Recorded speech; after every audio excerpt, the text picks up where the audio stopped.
One of the things I struggled most with when I first quit using weed, nicotine products, adult media content, and abusing stimulants throughout active addiction was boredom.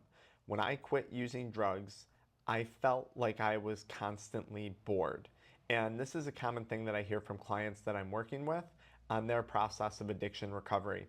And I want you to start by questioning the implication of what you saying sobriety is boring actually means. Because what I think you're going to find is it's a subconscious justification to going back to using drugs. But when we break it down, it's not going to make any sense. Let me explain what I mean by that.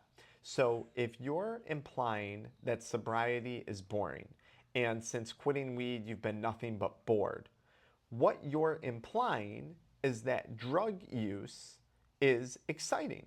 And to an extent, I might agree with you on that. There was a point in my life when smoking weed, getting drunk with my friends, watching pornography with a girlfriend actually was exciting. But as my life circumstances changed, as the things that I value in my life changed, as my priorities changed, as my values changed, so did my perception of substance use. And what I would do is I would get sober, I would say this is boring, and I would subconsciously default to a past excitement that substances used to provide me that no longer existed, that was impossible to recapture. So by saying sobriety is boring, what you're actually justifying or what you're actually saying to yourself, and tell me if this makes any sense, is that going back to using drugs is going to fix the boredom because using drugs is exciting. And if you're watching my videos or you have been for a long period of time, then you have to take that a step further and you have to question. So if I find sobriety boring, is what I'm actually saying to myself that smoking weed and dealing with the consequences of cannabis addiction to my finances, to my business, to my relationships, to my physical and mental health, is that exciting? Is that what you find exciting? Is self-sabotage in that form of, I guess I could say, harming oneself, is that exciting? Are the side effects of addiction that you're experiencing exciting? Because for me, having psychosis, having cannabinoid hyperemesis syndrome, having screwed up aspects of my business, having burned multiple significant relationships, there was nothing exciting about that. And I think so many times people will quit drugs, they'll say this is boring, and then they'll default to a past experience of excitement that they once had with substances, failing to recognize that their current circumstances, their current values, the current things that they care about in life have changed from that past version of themselves. So I just want you to call out that lie or that addiction tells us, or I want you to start to question that perception of excitement that you feel you're going to recapture with a return to substance use. Because chances are it's BS and you know it. Now, this gets a little more complicated though. Secondly, I think you have to question whether or not you might have a distorted view of excitement.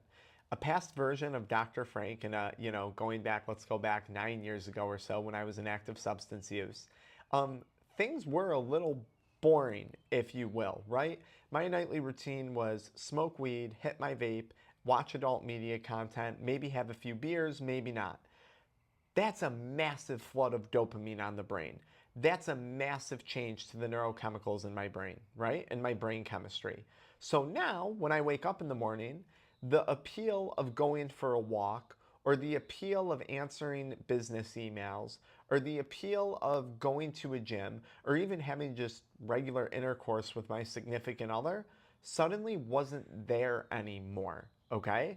That was gone. That was flatlined because I had consumed so many drugs, I had such a distorted view of what exciting was, right? Can having intercourse with your girlfriend, just straight up intercourse, no substances involved, compare to getting stoned, getting drunk, watching crazy amounts of adult media content all in a 20-minute period of time? Probably not. So I think people also have to realize, and this is a common side effect when we quit substances, but it can also be a side effect of prolonged substance use, whether it's cannabis, stimulants, alcohol, it doesn't really matter, is that we're probably going to experience a period of anhedonia. This is where we have a generalized lack of joy in life. And the reason why this occurs isn't because joy can't be found. It's just the neurochemicals in our brain that are necessary to experience pleasure and experience joy have been temporarily disrupted by that drug use. So when you're sober and you're doing something, you're on vacation, traveling somewhere, you're working out in the gym, you're talking to someone that you're interested in getting a relationship in, you're growing your business again, and you're doing all these great things, and you're saying, you know, I just don't find it as exciting as when I was using drugs. One, question what that excitement that you're claiming existed in drug use was, because if what you mean by that is destroyed finances, destroyed relationship, and destroyed mental health, then fine. If that's not what you mean by that, then question that. But two, you have to realize like it's going to take time for the neurochemistry to heal and rebalance before you start to find pleasure in those things again. For most people, that's usually, maybe it's after a few weeks, maybe it's around the 3-month mark, certainly within a year. Most people are going to recover from that, and they're going to start to find pleasure in, I don't want to say simpler things, but truly enjoyable things again in life. It just takes time. So question, is your view of excitement distorted from previous drug use? Another common error that I ran into in my own sobriety process, and that I was working with someone once, and this was a male. He was struggling with cannabis substance use. He was struggling with a bit of nicotine, alcohol, pornography. He had the trifecta, as I call it, right? Same thing I had going on. And what I concluded in talking to him was he was constantly telling me he was bored, he was bored, he was bored. But he had a lot of good stuff going on. He's going to the gym, he's working on his business, he's accomplishing really good things. And I'm saying to him, you know, it's interesting that you're bored. I think we should question that boredom. And I started to question whether or not that boredom was actually a cope for another emotion. Was boredom a cope or a cop-out for anxiety, for a state of depression? Was it a cop-out for procrastination, right? Because if I'm bored, that means I'm not doing anything. And I'm blaming my lack of doing things. I'm blaming my lack of emotions on boredom. And I see this a lot of times when I'm working with male clients, because I think a lot of guys, I'm this way, right? They don't want to say like, and I'm not saying you're depressed. They don't want to say, hey, I'm in a temporarily depressing situation. Hey, I'm in a temporarily anxiety-provoking situation. I think it's a lot easier and a lot less complex for people just to say, I'm bored. So sometimes I think boredom can be a cop-out for something a little bit deeper. And I find this is very true, especially with people who are like maybe a little more type A, a little more on the side of high performance. It can actually be a cop-out for procrastination. I know in my own experience, I would find myself saying, I'm bored, I'm not smoking weed, I'm not getting high, I'm bored. But the reality was I had like 1,000,001 things that I had to be doing. But for some reason, I was justifying my lack of action, my lack of initiative through just saying, I'm bored, I don't feel like it, I'm bored. And what I was really doing was justifying procrastination with a sensation of boredom to eventually lead me back to the conscious decision of consuming drugs again. And it's so funny because I keep saying this in my videos, but people will be like, oh, I relapsed. And I get it. Sometimes I didn't know why I relapsed, AKA made the conscious decision to go back to using drugs again. But when you think about it, in many cases, it actually makes a lot of sense. And this is what I help people do. If this conversation is interesting to you, I want you to check out the link in the video description for our one-on-one addiction exit protocol program, because it's conversations like this that I have with people every day when it comes to helping them overcome substance use disorders. Now, there's one more component to this that I want you to consider. Maybe you are bored. Maybe you're correct. Maybe you're bored.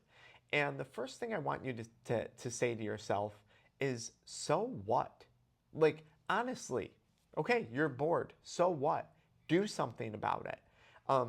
Right? Like, boredom isn't going to kill you. Boredom isn't going to harm your physical health and your relationships and your financial health the same way that substance use did. If you are truly just bored, I would tell you, so what? Right? So what? That's a much better alternative compared to, at least for me, psychosis, cannabinoid hyperemesis syndrome, never being able to be present for the things that I actually cared about in my life throughout active substance use. So what? Wouldn't you rather be bored than actively destroying yourself? That's something that I had to come to terms with for a little bit. Now, I think there's another realization that you can have in that once you take accountability for the boredom. That is, maybe you are actually bored. Maybe you don't have a lot going on, because maybe a majority of what you've had going on for the past weeks, months, years, or decades of your life has been substance use. And substance use, and maybe that's what's prevented you from doing things in life that are actually exciting, that actually interest you, that you actually have a passion for. Substance use innately is boring. When we are consuming drugs, when I was consuming drugs, it's the same thing in and out, day after day. Wake up, in my case, hit some nicotine, go to work, come home, smoke some weed, watch porn, maybe drink a beer, maybe not, go to bed, wake up, do this again and again and again and again. That's boring. That's boring. And if that is what you have been dedicating, for me, I went through years of active substance use, a portion of your life to years of your life to doing, you might be bored. But this is an incredible opportunity to get excited about the things that you actually care about in life and the things that need to be done to start pursuing those things. Boredom is not a bad thing. Boredom is the space and the time that you need to heal, to detox, to recover, and to figure out what the heck you're going to do next. And if that's something you need help with, I want you to check out that link in the video description for our one-on-one addiction exit protocol. Talk to you soon.